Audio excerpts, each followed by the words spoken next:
cáncer de seno tiene dos grupos grandes que son el carcinoma in situ y el carcinoma invasivo. El carcinoma invasivo es aquel que tiene la probabilidad de hacer metástasis ganglionares o en otros órganos como el pulmón, hígado, huesos. Entonces, es importante saber que hay muchos tipos moleculares del cáncer de mama y eso depende de los apellidos que se les da al tumor basado en la biopsia que se le hace a una paciente con sospecha o diagnóstico de cáncer de mama. Bueno, los principales factores de riesgo en cáncer de mama, el primero y el más importante es tener un antecedente de una mutación genética heredada por sus papás. Eso le confiere un riesgo de 32 veces más que en una persona que no tuviese la mutación. Otro antecedente importante es aquellas pacientes que tuvieron un antecedente de radioterapia con un diagnóstico de linfoma, como se manejaba hace varios años.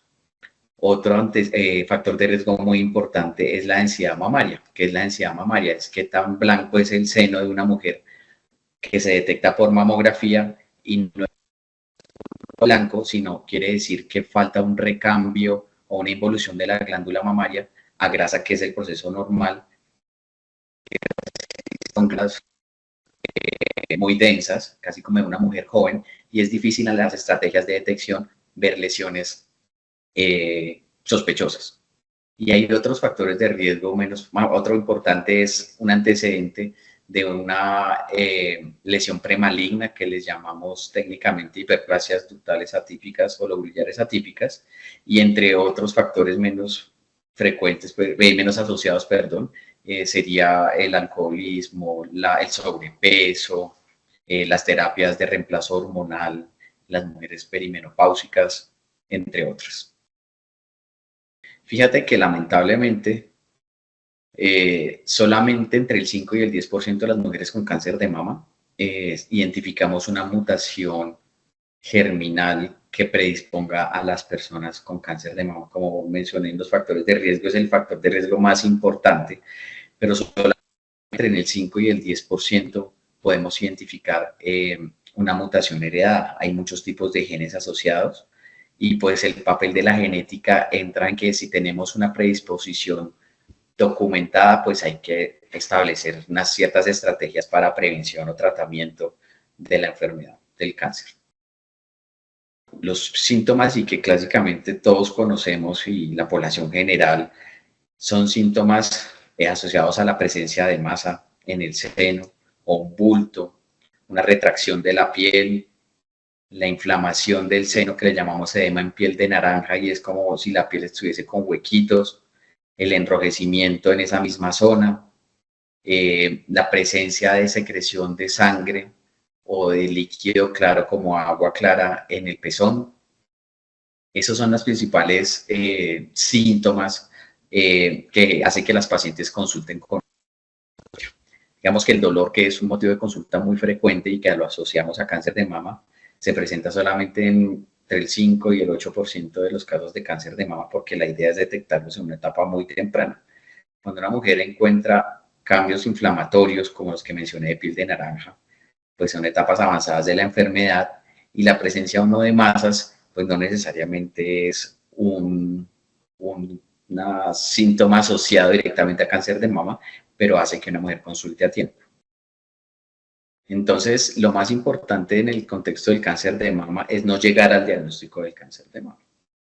Pero si yo tengo una paciente que me consulta por una presencia de masa o secreción o retracción del pezón o de la piel, pues las estrategias imaginológicas como un ultrasonido o ecografía y la mamografía o mastografía hacen que uno pueda con esas dos estrategias de diagnóstico poder establecer si es una lesión sospechosa o no. Entonces tenemos de la mano estos dos tipos de imágenes, sumado pues al examen clínico de la persona, hacen que nosotros detectemos si existe o no una sospecha de cáncer de mama.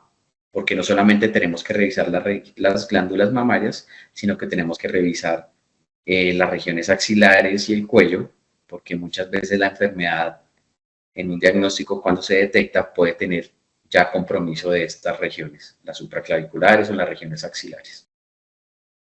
Digamos que el diagnóstico de cáncer de seno No necesariamente es igual a mastectomía, no es igual a quimioterapia, no es igual a desenlaces fatales, sino que cada persona se individualiza el tratamiento.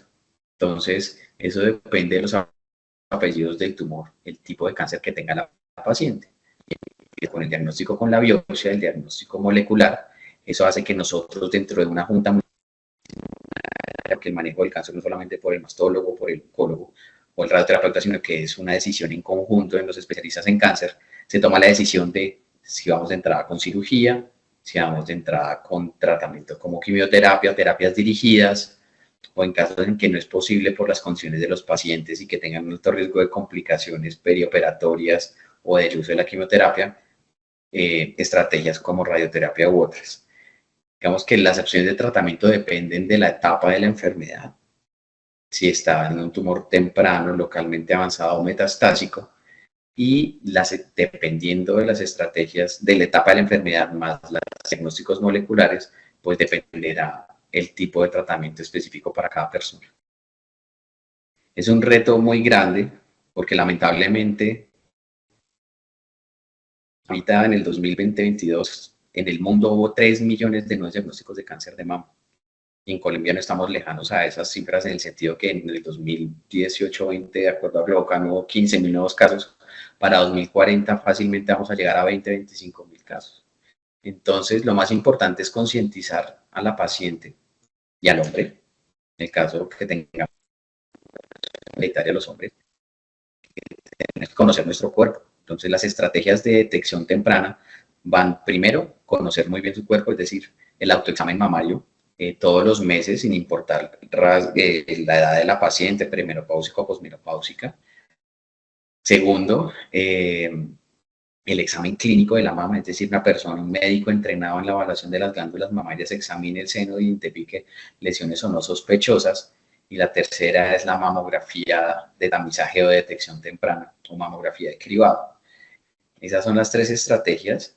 Digamos que la única que ha mostrado impacto en la mortalidad es la mamografía, pero pues las estrategias como el autoexamen es más de autoconocimiento de la persona, que sepa cuándo aparece una lesión que no tenía previamente, y el examen clínico, pues un médico entrenado tiene la capacidad y el entrenamiento para poder evaluar si hay una lesión o no sospechosa.